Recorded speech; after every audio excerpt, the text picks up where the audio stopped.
Bien, hermanos, saludos a todos. Les invito a abrir sus Biblias en Apocalipsis 10.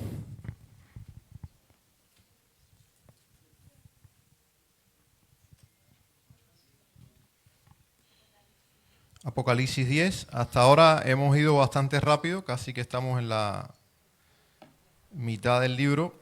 Y a partir de ahora vamos a ir un poco más lento.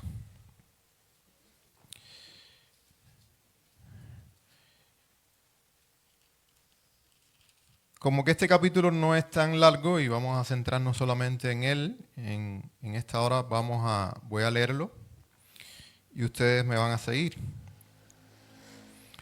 Dice así el capítulo 10 de Apocalipsis. Vi descender del cielo a otro ángel fuerte, envuelto en una nube, con el arco iris sobre su cabeza, y su rostro era como el sol, y sus pies como columnas de fuego. Tenía en su mano un librito abierto y puso su pie derecho sobre el mar y el izquierdo sobre la tierra, y clamó a gran voz, como ruge un león. Y cuando hubo clamado, 7 truenos emitieron su voz. Cuando los 7 truenos hubieron emitido sus voces, yo iba a escribir, pero oí una voz del cielo que me decía: sella las cosas que los 7 truenos han dicho y no las escribas. Y el ángel que vi en pie sobre el mar y sobre la tierra levantó su mano al cielo y juró por el que vive por los siglos de los siglos, que creó el cielo y las cosas que están en él, y la tierra y las cosas que están en ella, y el mar y las cosas que están en él, que el tiempo no sería más, sino que en los días de la voz del 7º ángel, cuando él comience a tocar la trompeta, el misterio de Dios se consumará, como él lo anunció a sus siervos los profetas. La voz que oí del cielo habló otra vez conmigo y dijo: ve y toma el librito que está abierto en la mano del ángel que está en pie sobre el mar y sobre la tierra. Y fui al ángel diciéndole que me diese el librito, y él me dijo: toma y cómelo, y te amargará el vientre, pero en tu boca será dulce como la miel. Entonces tomé el librito de la mano del ángel y lo comí, y era dulce en mi boca como la miel, pero cuando lo hube comido, amargó mi vientre. Y él me dijo: es necesario que profetices otra vez sobre muchos pueblos, naciones, lenguas y reyes. Oramos. Señor, gracias por tu palabra. Pedimos su sabiduría, tu guía en esta hora, que tú abras nuestro entendimiento, que nuestra alma, nuestro espíritu también estén prestos a escuchar tu palabra y también a atesorarla, que podamos ponerla por obra en nuestras vidas y que ésta cumpla, Señor, su propósito en cada uno de nosotros. Sobre todo que nos transforme, que nos haga, Señor, pues crecer conforme a tu propósito. Oramos en el nombre de Jesús. Amén. Como decía Gaby, el mensaje se titula Un mensaje dulce y amargo. Hay mensajes que no nos gustan escuchar. Eso, si nosotros somos sinceros, es la realidad. ¿Quién de nosotros no ha asistido a un servicio como este y se ha ido inconforme con el mensaje? Porque el mensaje fue duro. O tal vez yo venía esperando aliento y lo que recibí fue reprensión. Seguramente nos ha pasado, ¿verdad? O cuántos de nosotros no nos hemos puesto tal vez la meta de leer la Biblia completa durante el año. De hecho, debiera ser una muy buena meta para todos los creyentes, que cada vez que comience el mes de enero, digamos, voy a leer la Biblia otra vez desde el Génesis hasta el Apocalipsis. Pero cuando comenzamos a leer la Biblia de esta manera, vamos a encontrarnos con libros que son de nuestros favoritos y libros que no son de nuestros favoritos. Textos que son de nuestros favoritos y textos que no son de nuestros favoritos. Eso lo están ahora experimentando mis hijos. Están leyendo ahora el libro de Números. Y ya terminaron Números, pero sufrieron con Números. Porque son nombres y nombres y nombres. Y ellos me preguntaban por qué se llama Números. Y yo trato de enseñarles que hay que amar toda la palabra de Dios porque toda ella es útil. ¿Para qué? Para instruir, para redarguir, para corregir, para instruir en justicia. Entonces todas, no solamente la que nos gusta, sino también aquella que nos es difícil o más difícil comprender y aquella que a veces nos confronta de una manera tremenda. La palabra de Dios es sin dudas así. Ella hace ambas cosas. Ella, por un lado, es muy agradable y por otro lado no es tanto. Nos consuela con sus promesas, pero también nos confronta con nuestro pecado. De ahí que algunos hacen malabares, muchos malabares, para evadir aquellas porciones o reinterpretar aquellas porciones que son confrontativas. Nos anuncian salvación y esto es muy bueno, porque Dios quiere salvarnos, Dios nos quiere redimir, pero también nos anuncian juicio. Apocalipsis 10 muestra precisamente eso. El mensaje del capítulo es que Dios cumplirá su propósito y esto es algo que aparece durante todo el libro. Por eso decía al principio de la serie que es un libro para alentarnos. En última instancia, Dios cumplirá su propósito y su pueblo debe recibir y proclamar fielmente su palabra. Básicamente en eso podemos resumir el capítulo 10 de Apocalipsis. Ahora, en los capítulos 8 y 9 se presentaron las primeras 6 trompetas. Los juicios aumentaron en intensidad. Estamos en un momento en el libro donde el tema del juicio va en crecimiento. Sin embargo, el capítulo 9 terminó diciendo, ni aún así se arrepintieron. ¿Recuerda? Dios envía juicios a los hombres, sí, para enjuiciarlos por cuenta de su pecado, pero al mismo tiempo Dios envía el juicio siempre con una pincelada de gracia, esperando que los hombres se arrepientan de sus pecados y se vuelvan a Dios. Pero terminamos el capítulo 9 leyendo de que ni aún así se arrepintieron, sino que se endurecieron aún más. Esperaríamos que inmediatamente entonces sonara la 7ª trompeta, pero no sucede así. Y es una de las complejidades del libro de Apocalipsis y de cómo Juan escribía. Juan adelantaba y un poco que retrocedía. Y vamos a ver que en la estructura del libro hay diferentes paréntesis, donde parece que el libro va a llegar a un punto y es como que el escritor hace un paréntesis, toca un aspecto y luego entonces continúa con el ciclo de la narrativa. Por eso es que se hace también un poco complejo el libro a la hora de entenderlo en ese sentido. Entre la 6ª y la 7ª trompeta aparece un intervalo y es aquí donde estamos. Y el intervalo abarca capítulo 10 y capítulo 11 de Apocalipsis. El capítulo 10 constituye la primera escena de ese intervalo, que es lo que acabamos de leer. Y nos sitúa en medio del conflicto escatológico final. El capítulo 10 está apuntando al fin de los tiempos, de esta era, durante la gran tribulación y poco antes de la consumación anunciada por la 7ª trompeta. La 7ª trompeta todavía no. Estamos terminando la 6ª trompeta y estamos en ese intervalo entre la 6ª y la 7ª trompeta, que será luego que pasemos capítulo 10 y capítulo 11. Todavía no ha ocurrido el regreso visible de Cristo, ni ha comenzado el milenio. Todavía no hemos llegado ahí. Ahora, antes de avanzar hacia la consumación, Dios asegura que su propósito no fracasará y renueva la comisión de su profeta, en este caso Juan, al cual se está revelando. El libro continúa mostrando que aunque los poderes humanos y demoníacos se opongan, y es algo de lo que hemos estado ya viendo, Dios gobierna la historia y Cristo conduce su propósito hacia la victoria final. Y ese diríamos que es posiblemente el gran tema de todo el libro de Apocalipsis. Así que en esta primera parte de la pausa, capítulo 10, se aseguran dos cosas. Primero, ustedes pueden verlo ahí, capítulo 10, versículos 1 al 7. Dios asegura que su propósito llegará a su cumplimiento. Otra vez es un mensaje de aliento.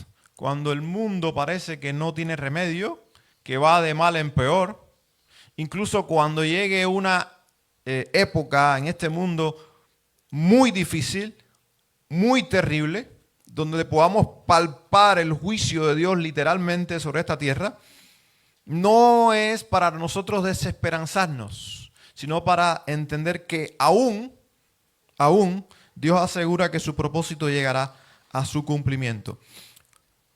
Vamos entonces a hacer un pequeño recorrido por el capítulo 10, así que es importante que ustedes estén allí.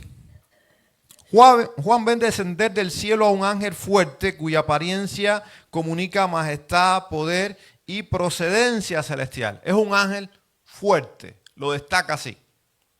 Aunque en la descripción del ángel algunos han interpretado que se trata de Cristo, todo indica que no es Cristo, sino que es un ángel fuerte, con una apariencia majestuosa. Pero si ustedes van al versículo 6, y es el ángel el que está hablando aquí, dice, y juró por el que vive por los siglos de los siglos, que creó el cielo y las cosas que están en él, y continúa diciendo. Entonces, si juró por el que vive por los siglos de los siglos, él no es el que vive por los siglos de los siglos. Es un ángel, no es Cristo. Ahora, no sabemos qué ángel es. Algunos dicen, no, es Gabriel, no lo sabemos. Nos gusta mucho especular. La teología especulativa es muy atractiva. Pero desechemos la especulación. Un ángel fuerte, con eso nos debe bastar. No sabemos qué ángel es. No sabemos su identidad última. Apocalipsis no lo presenta, como vemos aquí, recibiendo adoración. Y sobre todo en el versículo 6 que leí, jura por aquel que vive por los siglos, que creó todas las cosas, entonces lo distingue del creador. Es una criatura, un ángel, sí, poderoso, pero no es el creador. Ahora, el ángel pone un pie sobre el mar y otro sobre la tierra. Ahora aquí comienzan a preguntarse, bueno, en la imagen que está viendo Juan, ¿sobre qué parte de la tierra y sobre qué parte del mar puso el pie? Tampoco es importante. Juan está narrando lo que está viendo. Y lo que nos interesa es lo que eso está transmitiendo al creyente de todas las épocas. La imagen comunica la amplitud de su autoridad delegada. Este ángel tiene una gran autoridad delegada y cuando él pone el pie en la tierra y el otro pie en el mar, está hablando del alcance universal del anuncio que trae. Lo que voy a decir es para todos, es para toda la creación y sobre todo para todos los hombres en la creación. Y eso es lo que significa. Viene en nombre del Dios que gobierna toda la creación. Por lo tanto, Dios por medio de su ángel está diciendo, esto es para todos. Para la iglesia, pero también para los que no forman parte de la iglesia. Es para todos los hombres, todas las criaturas. Ninguna escapa de la responsabilidad de este mensaje. Para las iglesias del primer siglo, rodeadas por el poder de Roma, ya hemos hablado un poco de eso, el mensaje era claro. Ningún imperio tiene dominio absoluto sobre la historia. Sigue Dios demostrando que Él es el que tiene el dominio absoluto sobre la historia. Aunque haya acontecimientos, transcurrir de la historia que nosotros no entendamos, Apocalipsis está dejando eso muy claro. Dios es el que tiene el control de la historia. Cuando el ángel clama con voz poderosa, responden 7 truenos. Y es un poco misterioso también 7 truenos, porque en el original dice los 7 truenos. Y por cuanto aparece con artículo y dice los 7 truenos, es porque para los que estaban escuchando esa iglesia del primer siglo, los creyentes del primer siglo, los 7 truenos les era algo muy conocido a ellos, pero no tanto para nosotros. Por lo tanto, nosotros no sabemos a ciencia cierta qué son los 7 truenos. Si es una forma, usando otra vez el número 7, de hablar de el poder absoluto de Dios o de la sabiduría de Dios, por ahí andan las cosas. Pero es interesante que cuando usa el artículo dice los 7 truenos. Aunque creo que aquí La Biblia Reina Valera traduce 7 truenos, pero en el original es los 7 truenos. Por lo tanto, eran conocidos. Pero nosotros no los conocemos tanto como aquellos primeros creyentes. Ahora, en Apocalipsis, y aquí tenemos algunas pistas, el trueno solo suele acompañar la presencia y el juicio de Dios. Por lo tanto, si están los 7 truenos, está Dios tronando, cuando uno hace una investigación o un sondeo de cuando Dios truena a lo largo de la Biblia, sobre todo en el Antiguo Testamento, siempre está asociado con el juicio de parte de Dios. Y estamos en un contexto de juicio a estas alturas en el libro. Entonces Juan comprende lo que los truenos dicen, porque los truenos hablaron. Y está a punto de escribirlo. Lo que él escucha, lo va a escribir. Pero una voz del cielo le ordena que lo selle. Y eso significa que no debía divulgarlo. Lo que significa es, Juan, no lo escribas, no lo reveles. Entonces la pregunta es, porque nosotros somos curiosos, ¿qué escuchó Juan? Y de pronto salta un profeta en algún lugar del planeta y dice, Dios me reveló lo que dijeron los 7 truenos. Pues es mentira. Porque Dios le dijo a Juan que lo sellara. Por lo tanto, no está dado a los hombres conocerlo. Dios te lo reveló a ti, no te creo. Porque me dice que a Juan le dijo, séllalo. ¿Saben por dónde voy, verdad? Porque está de moda la gente que le gusta aparentar, que tiene un poder muy sobrenatural, que en la mejor de las intenciones son ignorantes de la Escritura, en el mejor de los casos, pero en el peor de los casos son manipuladores, que siempre vienen con esta historia de Dios me dijo, pero al final terminan manipulando a la gente para sacar provecho ilegítimo. Entonces tengamos mucho cuidado con estos autodenominados profetas. Porque como nosotros somos curiosos, ahí nos queda la curiosidad. De pronto alguien sabe qué estaba escribiendo Jesús en tierra cuando le trajeron a la mujer adúltera. Nadie lo sabe, no está revelado. Y no es importante. Por lo tanto, nadie sabe qué dijeron los truenos. Solamente Juan. Y Juan no está con nosotros. Y a Juan se le dijo, séllalo. Por lo tanto, no se le permitió decirlo. ¿Recuerdan cuando Pablo dice, conozco a un hombre, si en el cuerpo no lo sé, si fuera del cuerpo no lo sé, que fue llevado al tercer cielo? ¿Qué hombre era? Era él. Ahora, fue tan extraordinario lo que Pablo experimentó que él no sabe si él estuvo literalmente, físicamente en el tercer cielo con Dios o si fue espiritualmente en visión. Él no lo sabe. Él lo que sabe es que estuvo y vio cosas, dice, inefables, a las cuales dice el hombre no está permitido. Por lo tanto, Pablo vio cosas allí que él tampoco pudo revelar, porque no se le permitió. Y aquí estamos ante un caso similar. Por lo tanto, vamos a dejarlo ahí. Dios decidió reservar esa revelación. No sabemos por qué. El texto pone un límite claro a nuestra curiosidad. No debemos especular sobre aquello que Dios quiso mantener en oculto. Eso es un principio fundamental. Si Dios no lo reveló, hasta ahí llegamos nosotros. Ahora, luego el ángel levanta su mano y jura solemnemente por el Creador que ya no habrá más demora. La Reina Valera traduce que el tiempo no sería más. No es la mejor traducción. Una traducción más certera sería ya no habrá más demora.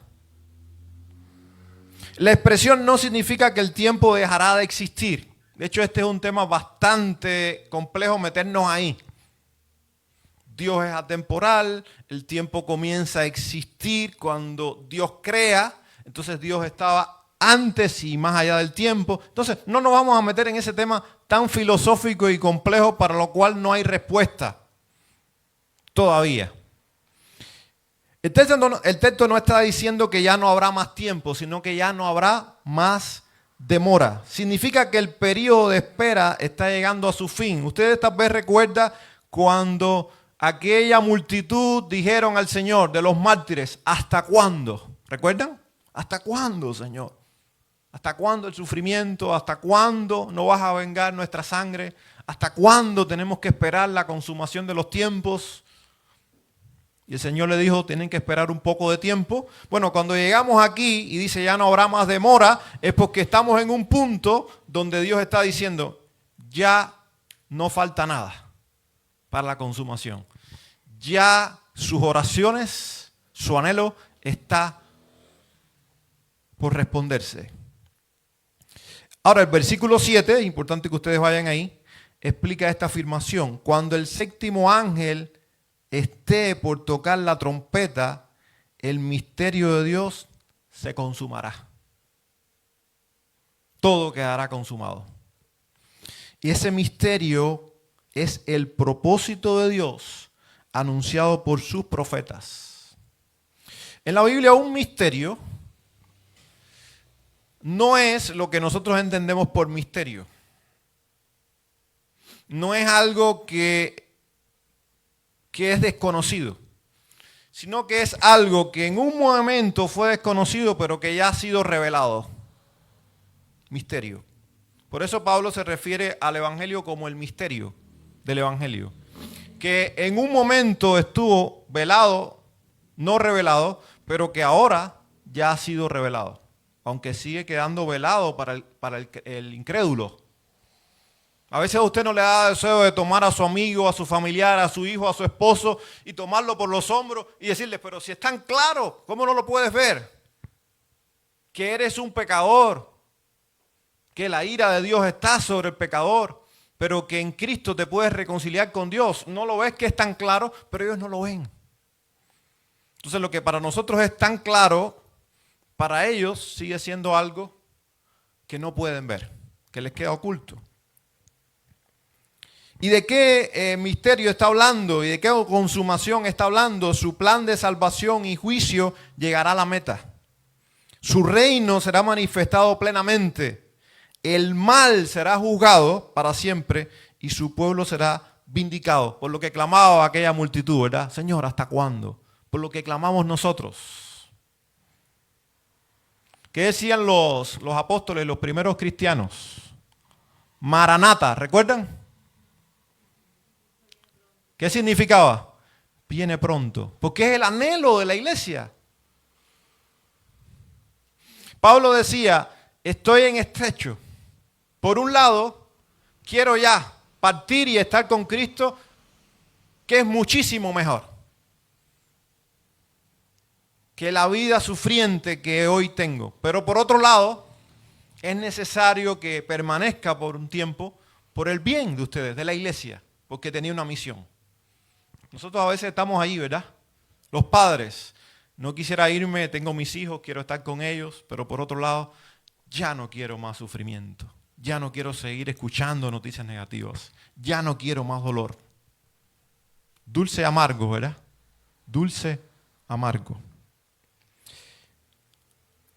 Hermanos, no confundamos la demora de Dios con abandono. A veces es verdad que Dios en nuestra concepción tarda.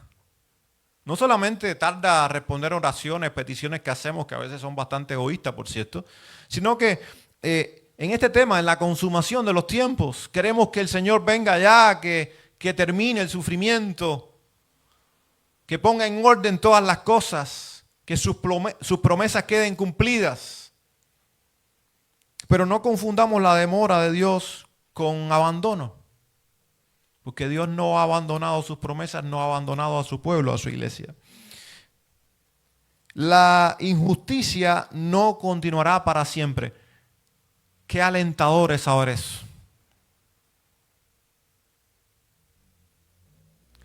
En estos días de la efervescencia de los conciertos de Ricardo Arjona aquí en Costa Rica, hay una canción que es de las últimas, ¿no? De él. Creo que dice, todo termina. Las canciones de él son con una letra bastante depurada, profunda. Él es un poeta. Y él es un observador, un estudioso de la sociedad. Por eso cuando escribe sabe lo que está escribiendo y apunta a temas medulares. Y esa canción, que yo no la conozco, pero le he oído partes, dice todo termina, y termina siendo un poco hasta de fatalista, ¿verdad? Como la canción de José José, El amor acaba, es fatalista.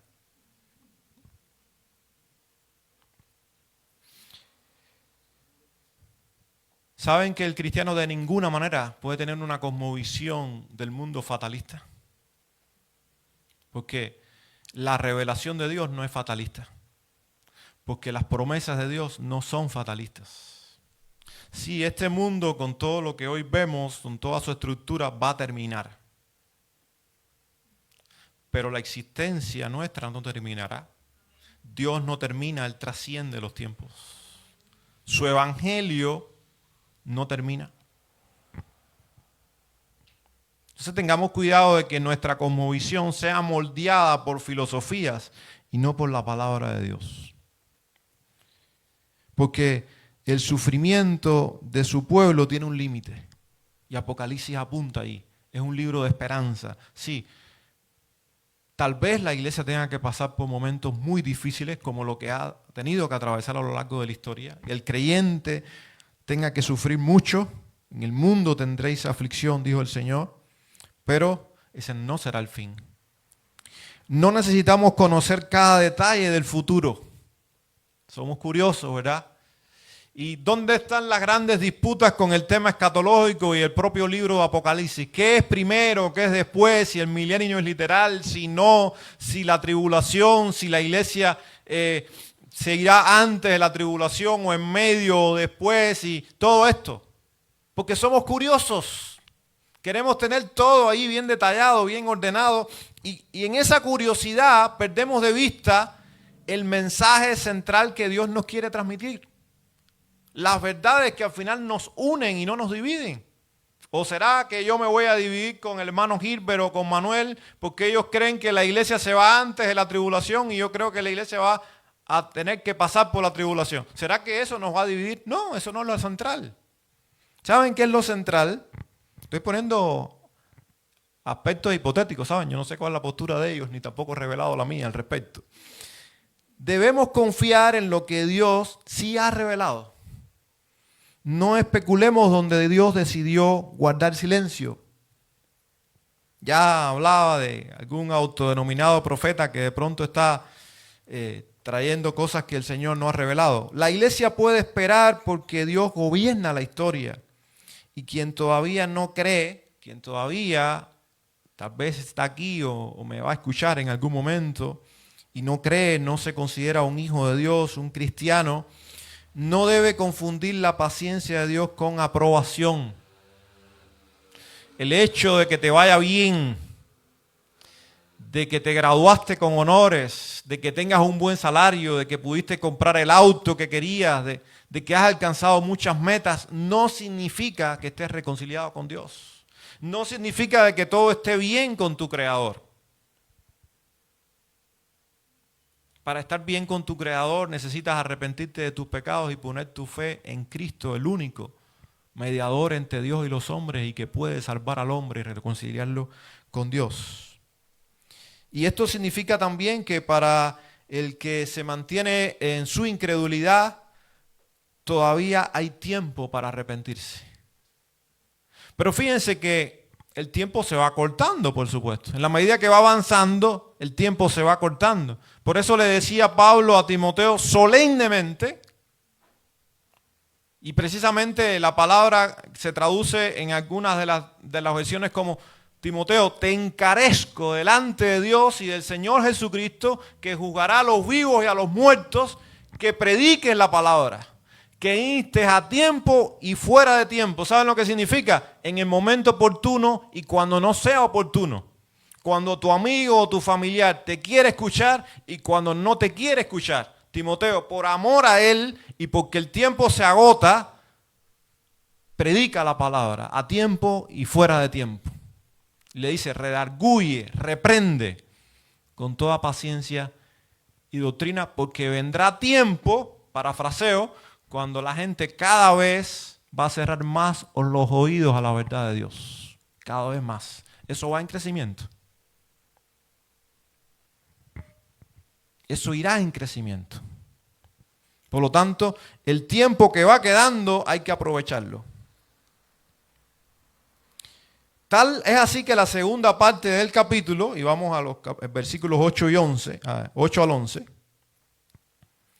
Dios llama a sus siervos a recibir y proclamar su palabra. Y aunque tenemos a Juan aquí como el protagonista y el prototipo, hay aplicaciones para la iglesia. Hay aplicaciones para los pastores de todos los tiempos, los evangelistas, los maestros y el creyente en general, porque todo creyente está llamado a compartir el evangelio con los demás. Aunque no sea un maestro, aunque no sea un predicador o un pastor o un evangelista.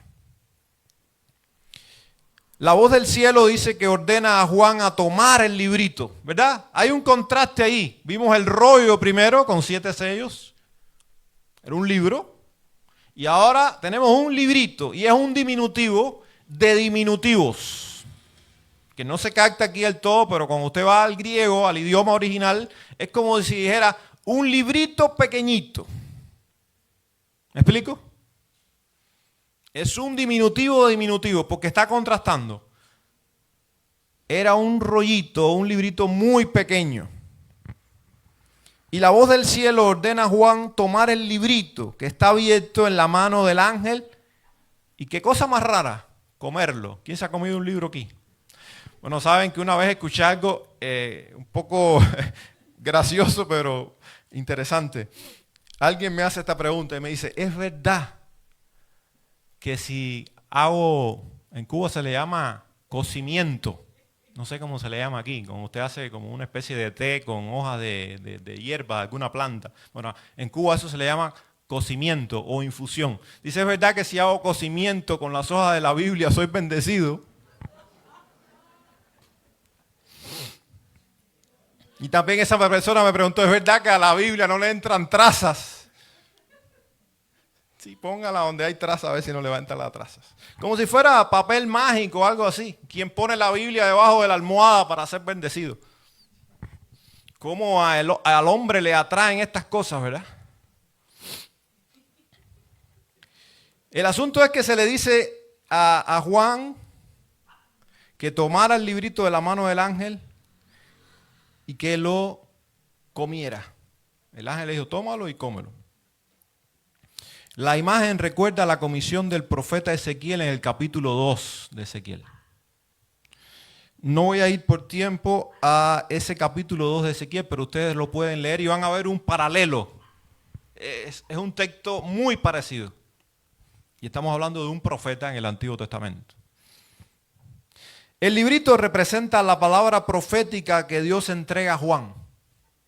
Un mensaje de salvación y juicio que debe ser recibido personalmente y luego proclamado fielmente. ¿Qué significa esto? Quien predica, quien comparte la palabra, primero esa palabra tiene que tener un impacto en su vida. ¿Cómo voy yo a querer que la palabra de Dios impacte la vida de otros si primero no impacta la mía?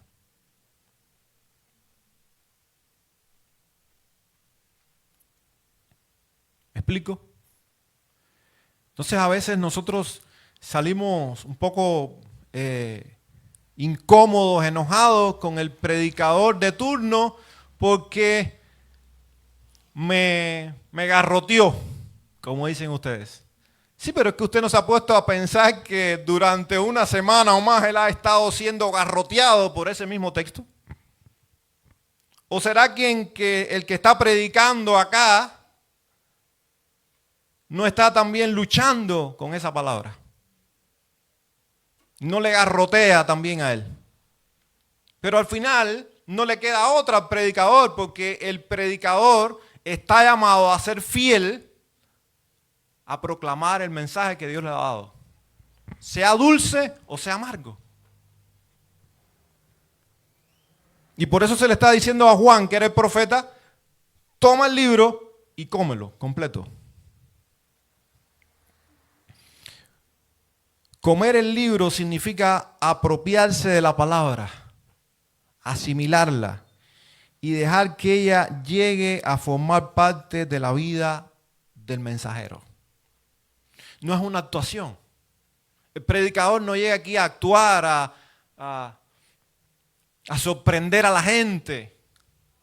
El predicador es un portavoz, pero que primero ha recibido el mensaje de parte de Dios para que tenga un impacto en su vida, para que transforme su vida y luego lo comunica para que esa palabra, que es viva y es eficaz, haga también la obra en los demás.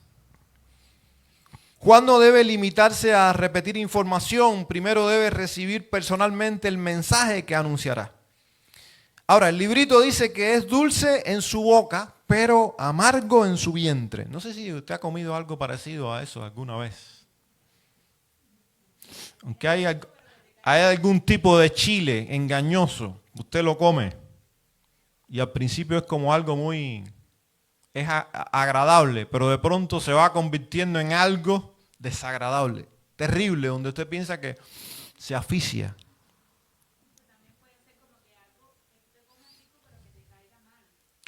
¿Sí?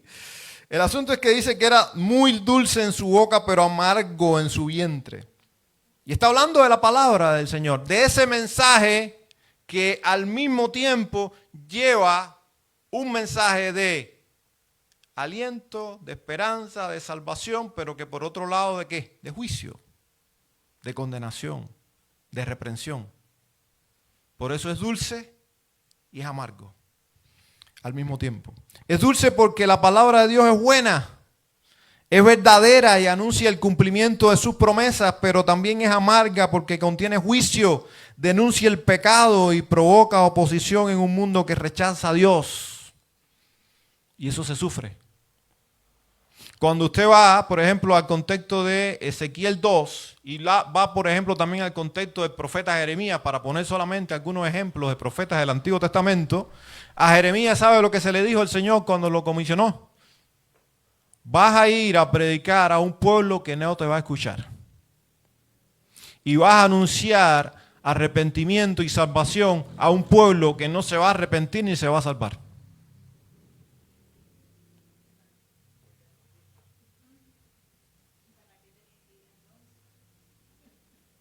Porque era su misión. Porque al que Dios envía, lo único que le corresponde es obedecer, nada más. El resultado no está en sus manos, está en las manos de Dios y en la responsabilidad de quien escucha. Y por eso vamos a ver a Jeremías llorando. Y hay un momento donde le dice al Señor, mejor es que me hubieras matado al nacer. Porque estaba sufriendo. Que la gente lo quería matar. Porque él venía con un mensaje que era la verdad, pero la gente no quería escuchar la verdad, ni los reyes querían escuchar la verdad. Era la nota discordante. El predicador fiel es nota discordante en una sociedad impía. Y eso ustedes lo han sufrido también, aunque tal vez no sean pastores, predicadores o evangelistas, cuando su familia les pone a un lado, cuando sus amigos le ponen a un lado. Porque no quieren tener que ver con usted. Viene otra vez el que viene a hablar de lo mismo. Y usted habla de lo mismo porque usted capta el mensaje de Pablo a Timoteo. Predica la palabra, insta a tiempo y fuera de tiempo. Porque usted sabe las consecuencias de evadir la responsabilidad. Después de comer el libro, Juan recibe una nueva comisión y le dice, es necesario que profetices otra vez, y ese es el último versículo del capítulo 10, sobre muchos pueblos, naciones, lenguas y reyes. Profetizar aquí no significa solamente predecir el futuro, sino proclamar la revelación que Dios le ha dado. El alcance es universal. El mensaje debe llegar a toda clase de personas y de poderes. Esto conecta directamente con el final del capítulo 9. Allí la humanidad no se arrepintió. Sin embargo, Dios no responde retirando su palabra. Imagínense que Dios retirara su palabra. Ya no más evangelio. Ya no escucharán más del evangelio de la gracia. Eso sería terrible. Pero Dios no respondió así. Juan debe profetizar otra vez. La dureza humana no cancela la misión del mensajero. Para las iglesias originales del primer siglo, esto significaba perseverar en su testimonio aunque enfrentaran rechazo y oposición. ¿No era ese su contexto? Costaba la vida decir soy cristiano. Costaba la vida decir el Kyrios no es César, es Cristo, es Jesús. Costaba la vida. Ese era el contexto. No es nuestro contexto. Dije ya en algún momento que hoy el cristianismo está puesto de moda. Es también peligroso. Muy peligroso. Que sea de moda, soy cristiano. Manuel en algunos momentos ha hablado de qué pasará cuando cueste ser cristiano. ¿Qué pasará? Cuando te pueda costar el puesto de trabajo, cuando te pueda costar enemistad con tu familia, cuando te pueda costar ser rechazado, cuando te pueda costar ser perseguido. Ese era el contexto de los cristianos del primer siglo.